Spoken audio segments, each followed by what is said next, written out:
Aviation के इतिहास में वर्टिकल टेक ऑफ और लैंडिंग या VTOL एयरक्राफ्ट ने एक अलग या यूं कहें विशिष्ट स्थान प्राप्त किया है।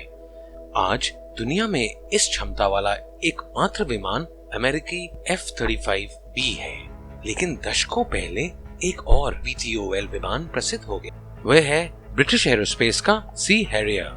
भारत ने 1980 के दशक में कई हैरियर एयरक्राफ्ट भी खरीदे थे। इस विमान का संचालन भारत के विमान वाहक पोत INS विक्रांत और INS विराट से किया गया था। चूंकि केवल कुछ ही देशों ने अपने हथियार घर में हैरियर के होने का दावा किया था, उनका बहुत धूमधाम से स्वागत किया गया था। इन एविएशन मार्वल्स ने कई प्रमुख हॉलीवुड प्रोडक्शंस में भी काम किया, यानी कि अभिनय किया, जिससे इनके स्टारडम में और वृद्धि हुई। तमाम प्रशंसाओं के बावजूद युद्ध के मोर्चे पे हैरियर विमानों का प्रभाव सबसे औसत दर्जे का था।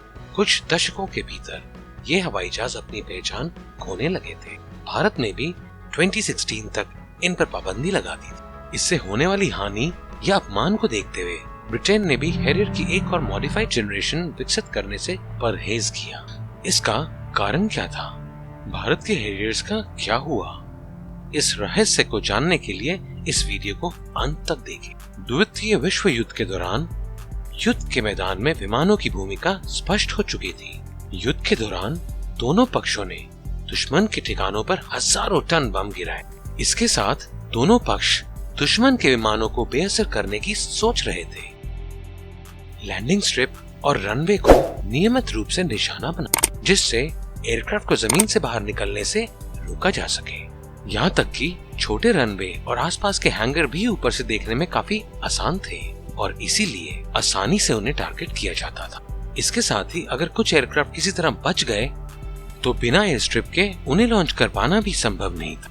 इन सब बातों को ध्यान में रखते हुए ऐसे एयरक्राफ्ट को डिजाइन करने का प्रयास किया जाने लगा जो बिना बड़े रनवे की भी उड़ान भर पाए। इस उद्देश्य को प्राप्त करने वाली नई तकनीकों को विकसित करने के लिए अमेरिका, USSR और कई यूरोपीय देशों द्वारा कई प्रोजेक्ट्स को मंजूरी दी गई थी। भले ही वे ऐसे विमान को डिजाइन करने में कामयाब रहे जिनसे प्रोपेलर की मदद से वर्टिकल टेक ऑफ किया जा सकता था, लेकिन उनमें से किसी के पास जेट विमान का नियंत्रण या गति नहीं होगी। पहली सफलता ब्रिटिश एयरक्राफ्ट निर्माण कंपनियां हॉकर और सिडली द्वारा हासिल की गई थी, जिन्होंने अपने मौजूदा जेट विमान हॉकर हंटर के आधार पर एक उपन्यास प्रोटोटाइप तैयार किया। एयरक्राफ्ट को अत्याधुनिक रोल्स रॉयस पेगासस इंजन के साथ जीवंत किया गया। एक सामान्य रनवे से उड़ान भरने वाला विमान अपने पंखों द्वारा प्रदान की गई लिफ्ट की मदद से उड़ान भरता है। ये स्पष्ट रूप से VTOL एयरक्राफ्ट के मामले में प्राप्त करने योग्य नहीं है। नतीजतन हैरियर के vertical take Pegasus engine में 4 नोजल के माध्यम से हासिल किया गया था, जो तेजी से निकलते हवा के दबाव से प्राप्त थ्रस्ट का उपयोग करके हैरियर का वर्टिकल टेक ऑफ करवाते। इसके अलावा जेट के एंगल को भी एडजस्ट किया जा सकता था ताकि हैरियर आगे बढ़ सके, और जब एयरक्राफ्ट एक विशेष गति तक पहुंच जाता है तो उसके स्विंग द्वारा प्रदान की गई लिफ्ट उसे हवा में बनाए रखने के लिए सहायता प्रदान करती है। वर्ष 1960 में एयरक्राफ्ट ने अपना पहला सफल वर्टिकल टेक ऑफ पूरा किया था। ये उस समय की बात है जब अपनी बिगड़ती आर्थिक स्थिति के कारण ब्रिटेन को नौसेना की शक्ति में कटौती करने के राजकोषीय माहौल ने उनके लिए विशाल एयरक्राफ्ट कैरियर CVA-01 और नौसेना के जहाजों को बनाए रखना असंभव बना दिया। इसके बजाय ब्रिटेन ने छोटे CVA विकसित करने पर ध्यान केंद्रित करना शुरू कर दिया, जो कि सस्ते और बनाए रखने में आसान थे। इसके साथ ही एक ऐसे विमान की आवश्यकता सामने आई जो एक छोटे एयर स्ट्रिप के भीतर काम कर सके। यह वह मोड़ था जिसने ब्रिटिश शाही नौसेना के लिए हैरियर जेट को अमूल्य बना दिया। इसकी VTOL सुविधा और छोटे रनवे में संचालित करने की क्षमता के कारण ये उनकी सभी समस्याओं का सही समाधान था। हालांकि इसकी सभी खूबियों के साथ VTOL एयरक्राफ्ट में कुछ कमियां भी थीं। वर्टिकली उड़ान भरने के लिए डिजाइन किए गए उन पर अधिक आर्मामेंट्स या ईंधन का बोझ नहीं डाला जा सकता था, इसीलिए उन्हें ज्यादातर स्की जंप रैंप का उपयोग करके तैनात किया जाता था। एक बार जब ब्रिटेन ने यह साबित कर दिया कि हैरियर को उनके हल्के aircraft carrier HMS Ark Royal 1963 से सफलतापूर्वक संचालित किया जा सकता है, तो नेटो के अन्य सदस्य देशों ने भी इन जेट विमानों में गहरी दिलचस्पी दिखाई। नतीजतन अमेरिका और ब्रिटेन के बीच में एक संयुक्त उद्यम का गठन किया गया और हैरियर की दूसरी जनरेशन को विकसित किया। इस विमान ने वास्तविक हैरियर के कई कमियों को दूर किया। इसके तुरंत बाद इटली और स्पेन ने भी नोवल हैरियर 2 का अधिग्रहण कर लिया। 1982 के फॉकलैंड युद्ध में ब्रिटेन के सी हैरियर्स ने बहुत बड़ी भूमिका निभाई। संघर्ष तब शुरू हुआ जब अर्जेंटीना ने ब्रिटेन के कब्जे वाले द्वीपों पर आक्रमण किया। इस आक्रामकता का मुकाबला करने के लिए ब्रिटेन ने अपने एयरक्राफ्ट कैरियर HMS हर्मीज के नेतृत्व में अपने कैरियर टास्क फोर्स को भेजा। कैरियर से उड़ान भरने वाले ब्रिटिश हैरियर ने अर्जेंटीना की सेना को गंभीर झटका दिया।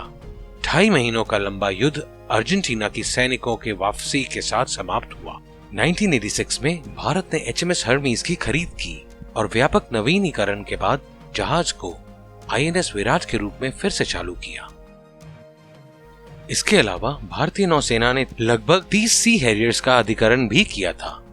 वे मजबूत सेनानी साबित हुए जिन्होंने समुद्र में भारतीय बेड़े के लिए वायु शक्ति सुनिश्चित की। जरूरत पड़ने पर वे दुश्मन के तटों पर रॉकेट या बम भी गिरा सकते थे। Air to air beyond visual range मिसाइलें और उड़ने के बीच में ईंधन भराने की क्षमता ने उन्हें सबसे अलग बना दिया है। INS विराट और उसके सी हैरियर्स ने ऑपरेशन विजय के हिस्से के रूप में 1999 के कारगिल युद्ध में महत्वपूर्ण भूमिका निभाई थी। टास्क फोर्स ने सुनिश्चित किया था कि पाकिस्तान के मालवाहक जहाजों की नौसैनिक नाकाबंदी हो।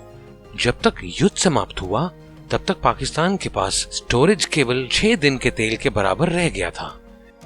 इन सब के बावजूद वर्टिकल लैंडिंग के दौरान हैरियर को नियंत्रित करना आसान नहीं था, जिसके परिणाम स्वरूप अक्सर दुर्घटनाएं होती थी। भारतीय नौसेना के पास 25 हैरियर लड़ाकू विमान थे, लेकिन उनमें से आधे से अधिक दुर्घटनाओं के कारण नष्ट हो गए। दुर्भाग्य से दुर्घटनाओं में 7 पायलटों की भी मौत हो गई थी। वास्तव में अन्य देशों की नौसेनाओं के लिए भी हैरियर सबसे अधिक दुर्घटनाओं का कारण बना। इसके अलावा इसके पास एक इंटरसेप्टर के रूप में अधिक वजन ले जाने की क्षमता या गति नहीं थी। स्पेयर पार्ट्स की उपलब्धता में भी कमी होने के कारण भारतीय नौसेना ने 2016 में इन्हें सेवा मुक्त कर दिया। चूंकि हैरियर के VTOL इंजन में कई तकनीकी सीमाएं थी, इसीलिए ब्रिटेन ने इन लड़ाकू विमानों की अगली जनरेशन को विकसित करने में दिलचस्पी नहीं दिखाई। पेगासस इंजन के अतिरिक्त वजन के अलावा सुपरसोनिक गति और स्टेल्थ भी इस डिजाइन से परे थे। तब तक अमेरिका ने ब्रिटेन को जॉइंट स्ट्राइक फाइटर प्रोग्राम का हिस्सा बनने के लिए आमंत्रित किया था।